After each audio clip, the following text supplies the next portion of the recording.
இந்த 60 ஆண்டுகள்ல Congress north east பகுதியை என்ன செஞ்சாங்க அப்படின்னா ஒதுக்கி தான் வச்சிருந்தாங்க. நார்த் ஈஸ்ட்ல இருக்கக்கூடிய எல்லா மாநிலங்களையும் காங்கிரஸ் கண்டுக்காம அதை ஒரு ஓரமா தள்ளி வச்சிருந்தாங்க. ஆனா 2023ல நடந்த பிரச்சனைக்கு 2025ல மோடி போறாரு, அவர் கண்டுக்கவே இல்லைன்றத மட்டும் இப்போ ஒரு பெரிய குற்றச்சாட்டா சொல்லி இதுல ஏதாவது ஒரு விஷயத்த கலப்பலாமான்னு பிளான் பண்ணிக்கிட்டு இருக்காங்க போல. 2 வருஷம் கழிச்சுதான் நீங்க போய் பார்த்திருக்கீங்கன்னு தையா தக்கான்னு குதிக்கிறீங்களே, 60 வருஷமா நீங்க என்ன பண்ணீங்கன்னு பார்த்தா ஒண்ணுமே கிடையாது.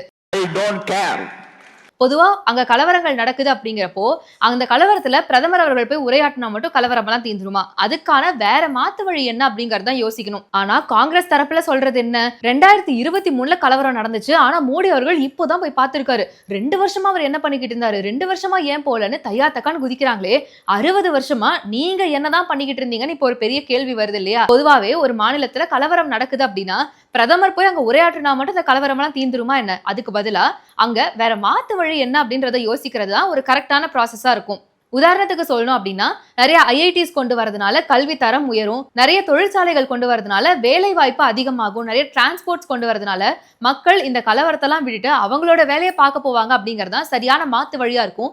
அதை தான் இந்த 10 வருஷத்துல மோடி அவர்களுடைய அரசாங்கமும் செஞ்சுக்கிட்டு இருக்கு.